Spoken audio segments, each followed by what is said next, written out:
Hello and welcome to Raider HQ After Dark. I'm your host, Raider. And this video, I kind of wanted to talk to you guys about protecting your VA information. So, a lot of people don't know about this, but by default, any particular staff member can gain access to your records and it's not traceable. So, anybody can just poke around in there. Now, what had happened historically, like way back in the day when rocks were soft and God was a baby, is that people that happen to be public facing, like celebrities, figures of importance that happen to also be veterans, VA staff members would go through some of them, not all of them. But people would. They would go into people's charts and look and just be looky loos, and they're nosy and they just look in other people's charts for no reason other than to just sick perversion because sycophants type thing. So what they had to do historically is create something called the Sensitive Patient Access Report, or SPAR. Now what that is that's a protection that is afforded to every single veteran if you request it. It's also given to public facing veterans who make the news or something like that. And what it does is it makes it to where your VA medical records are protected, and anybody who goes into them, their name is logged on a list.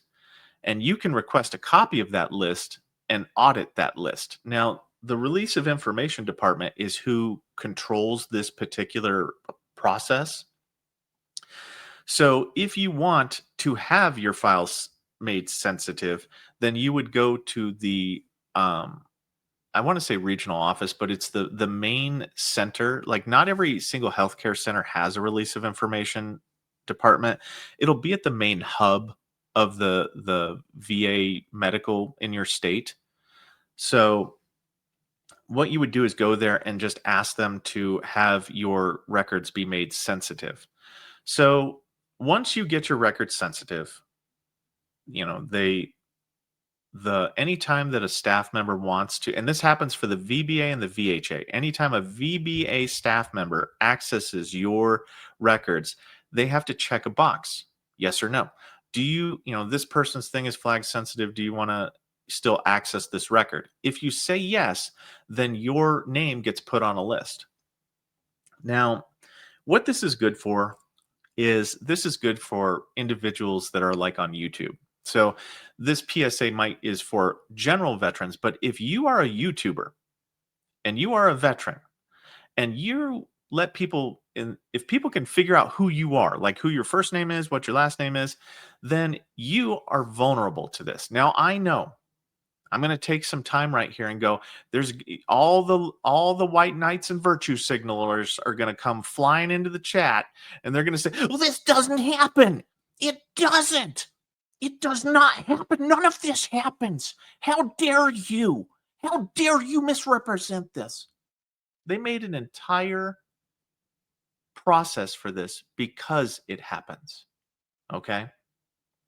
I'm getting really sick and tired of the people that can't see beyond the tip of their nose. And if it didn't happen to them, that it doesn't happen. Object permanence, people. Weirds me out. It's not even in the realm of possibility for them, right? They could never work with mental health because they can't see beyond their own personal experiences. Weirds me out. But anyway, so I know I'm going to have a lot of those people flying in here and go, that doesn't happen. How dare you? Love it. It weirds me out how naive some people are. But it does happen. So if you're a YouTuber, you might want to do this because people monkey around in your records all the time. They do. I don't know. It's the same thing where you know how some people can be obsessive about celebrities and they'll just do weird stuff. I almost swore there, but weird stuff related to figuring out how celebrities work. The same thing happens with public facing figures, and that people will just go in there. I've actually had this back when I worked at the VHA. Um, I got my care at the VHA, and I had a nurse that went through my records. Now, the other part of this is you can go to the release of information department and you can request uh, the copy of the list and you can audit that list. Now, the release of information officer will also audit these lists periodically, from my understanding. And they will go through and go, why were you in there? And you better have a good reason why you were in there, because if not, then you are not protected by the VA, their lawyers, and all that stuff. And the HIPAA, you are out of HIPAA compliance at that. You are not in somebody's record because you need to be, and that's an infraction towards HIPAA, and it can be enforced. So back to my little story here, that I had a nurse get into my records and could not explain why they were in there. And they were like, "Oh, I was taking over for so and so." And we're like, "On that day you were taking over for so and so? They were here that day." Oh man, that person squirmed.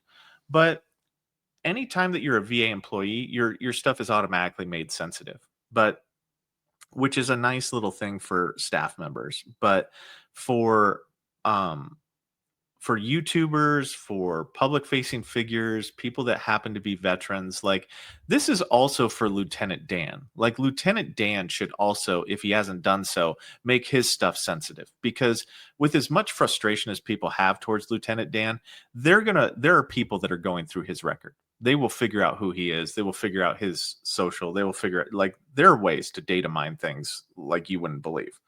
But people that, if he does go to the VHA, like it's just like, is it happening every day? No. Is every single person doing it? No. I don't know why some people are black and white and concrete to the point that they can't see that sometimes things happen.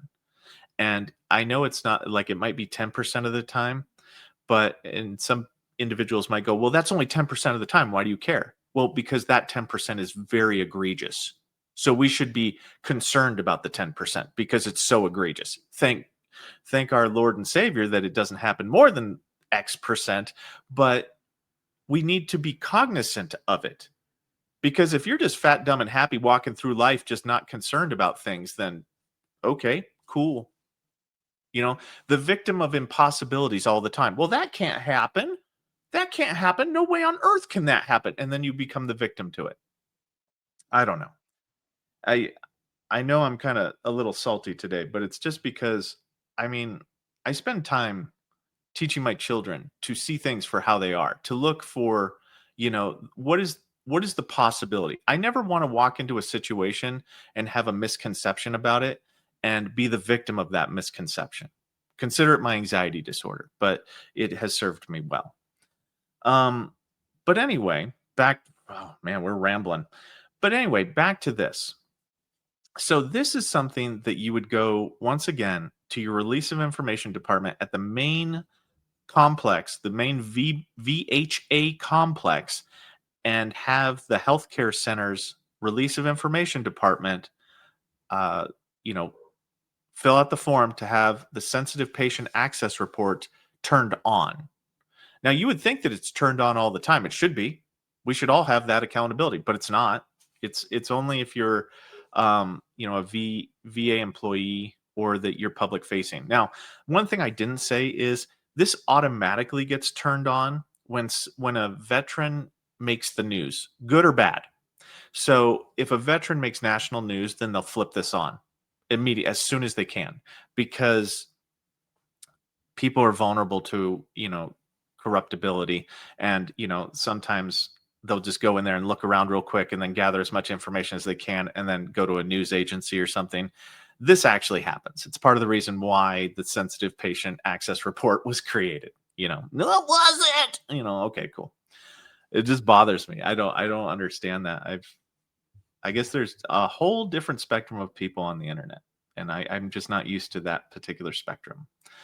But yeah, so you can do this. Now, if you don't happen to know where your release of information office is, you can call the VHA, the Veterans Health Administration in your state, and just ask them. You'll get a volunteer that typically answers the phone, and you'll be like, "Where do you want to be directed?" And it's like, "Okay, well, could you the release of information department, can you tell me where that's located?" And that should help you to actually figure out. And then you can contact them and see if you need to come in, or you can fill it out online, if this is something that you're interested in. Now, for the average veteran, it may or may not be But like I said, if you're looking for peace of mind, this gives it to you to where you can justify, why was this human being in my chart? And I'll tell you a little secret also. So you can actually track when, well, you used to be able to. So because they've switched it over to the automated system for pulling your VA records, you can tell who pulled your records historically. You could tell that. Now, when you turn this on, it will not work retroactively. It will not work back in time. It will work from the time that you turned it on till moving forward. I just like to turn it on and check it once a year and just see, and just make sure that, if I didn't have a claim in, or if I didn't have a lot of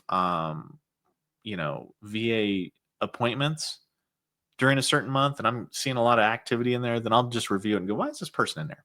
I don't know. Just a little paranoid stuff, guys. So that's about all I have on this one. I will be putting out some more how is it rated videos today, tomorrow, and the next day. But yeah.